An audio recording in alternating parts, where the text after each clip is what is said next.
Imagine giving a teenager the power of a god. No rules, no one to say, stop. Just a crown, a throne, and the lives of millions in his hands. That's not fiction. That's history. In 54 AD, Rome made a boy emperor. His name was Nero. Nero wasn't just anyone. He was born into Rome's most powerful and most cursed family. His mother, Agrippina, was niece to the emperor. His uncle, the mad Caligula. His dynasty built on betrayal, incest, and murder. Before he could walk, Nero lost everything. Caligula exiled his mother, seized her fortune, and cast young Nero into obscurity.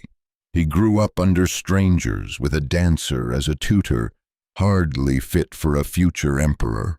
But Agrippina was no ordinary exile. When her brother Caligula was assassinated, she seized her chance.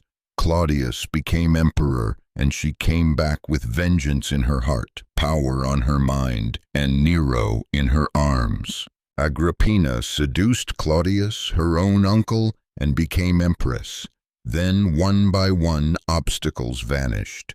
Her enemies poisoned, her rivals banished, and Nero adopted as heir. Rome would soon belong to them. In 54 AD, Emperor Claudius died, allegedly from poisoned mushrooms. Nero, just 16, was crowned ruler of the world's mightiest empire. The crowd cheered, but deep inside the palace, mother and son were already drifting apart. Agrippina had built an emperor, but Nero didn't want to share power. He pushed her aside. She plotted. He struck back, first with a sinking boat, then with a dagger.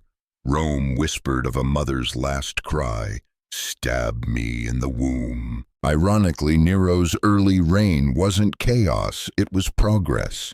He cut taxes, banned secret trials, even ended gladiator games. The people loved him. Senators grumbled. Was this Rome's most misunderstood emperor? To shift the blame, Nero pointed to an easy target, the Christians. A tiny foreign sect, they became scapegoats. What followed was horror. Public executions, torn by beasts, burned alive. Even Romans began to whisper, "Has our emperor lost his soul?" After the fire, Nero rebuilt Rome, wider roads, better planning. But right on the ruins, he raised a golden palace for himself, with a 120-foot statue. To many, it wasn't rebuilding, it was robbery of dignity. Nero didn't want to rule, he wanted to perform. He sang, acted, danced, on stage, in costume. Romans watched in disbelief, the emperor as entertainer. To elites, it was disgrace. To Nero, it was divine. Nero's wife, Octavia, was beloved by the people, but she stood in the way, so he banished her. When the crowd protested, he had her killed. Another suicide ordered from the shadows of the palace. His mistress Poppaea was pregnant. They argued. In a violent rage, Nero kicked her again and again until both she and the unborn child were dead. Later, he embalmed her body and kept it close. By 66 AD, Nero had abandoned governance.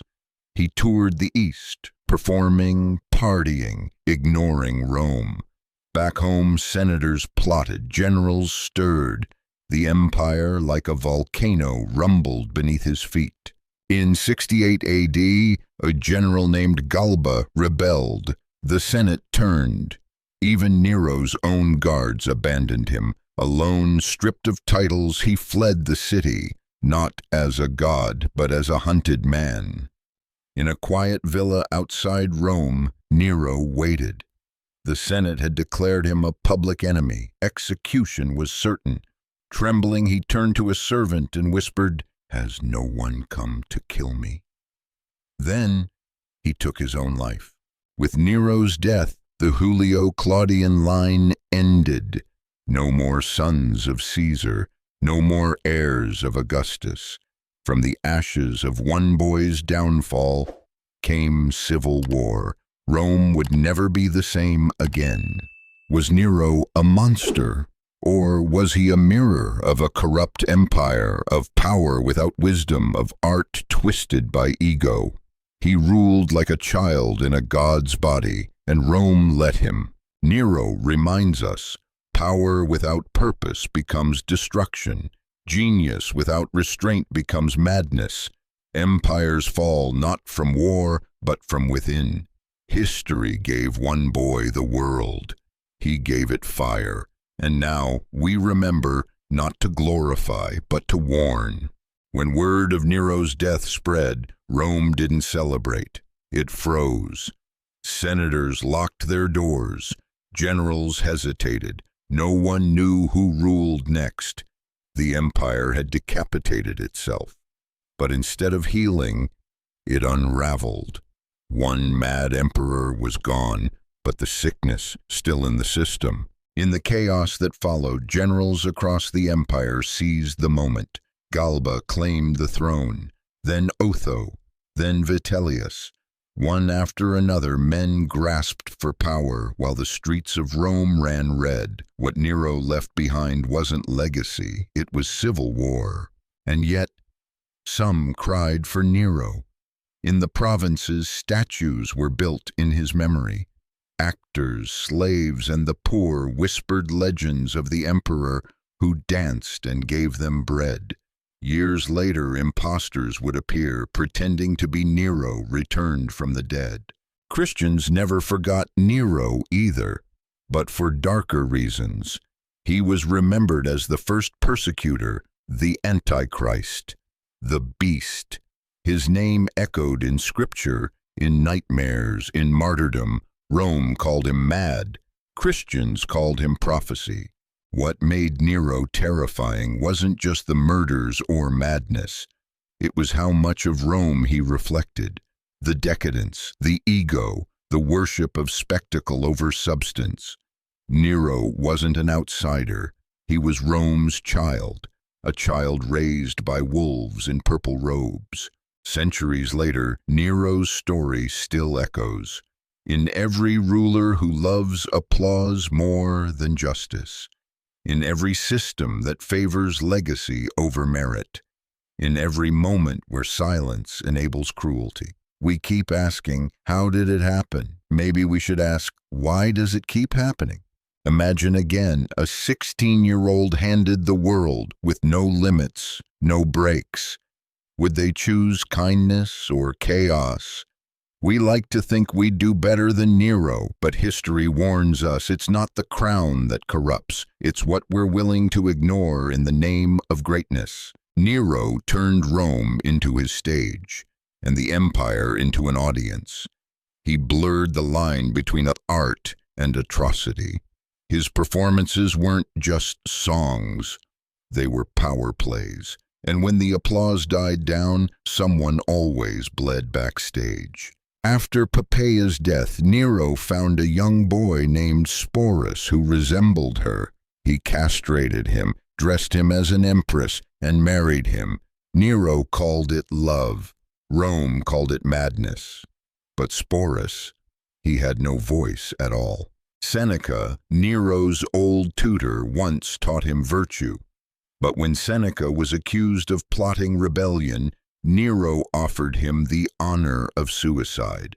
The old philosopher opened his veins in a warm bath, quietly, with dignity. A final lesson, unlearned. The people loved Nero, until they didn't. Bread and games only lasted so long. As taxes rose and terror spread, even the poor began to grumble. Rome no longer feared war, it feared boredom, and Nero became boring, even as he burned. Nero fled west for a time, traveling through Greece like a rock star. He performed in Olympic theaters, raced chariots, accepted fake trophies.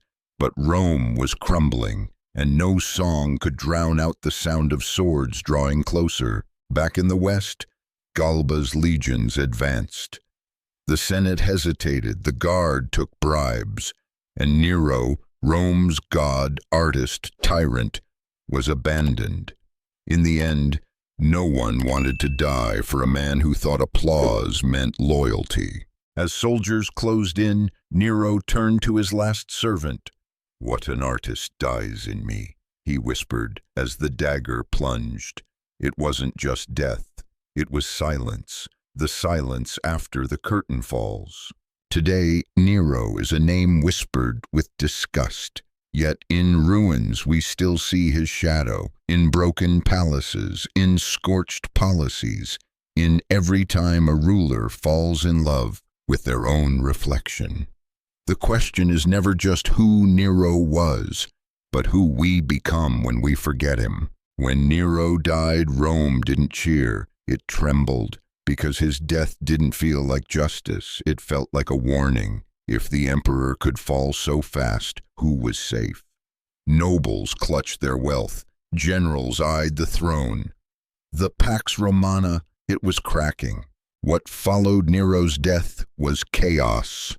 4 emperors in 1 year, Galba, Otho, Vitellius, then Vespasian. Rome wasn't a republic again, it was a prize in a blood sport. Nero's ghost didn't haunt them, it repeated them. Strangely, the farther from Rome you went, the more fondly Nero was remembered. In Greece, Asia, and parts of the Middle East, people recalled his music, his festivals, his generous hand. To them, Nero wasn't the Antichrist. He was misunderstood. And then came the pretenders, men claiming to be Nero, risen from the dead. One appeared in Parthia, another in Asia Minor. Each sparked uprisings, panic, hope. Nero wasn't just dead, he had become a myth, a haunting. The early Christian world saw Nero not as myth, but monster. In Revelation, the number 666 became linked to him.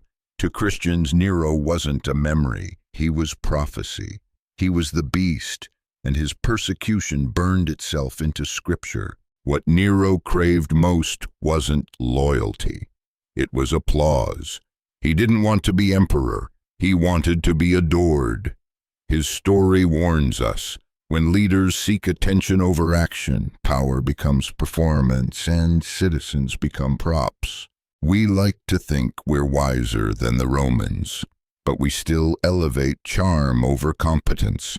We still laugh off cruelty until it reaches our door.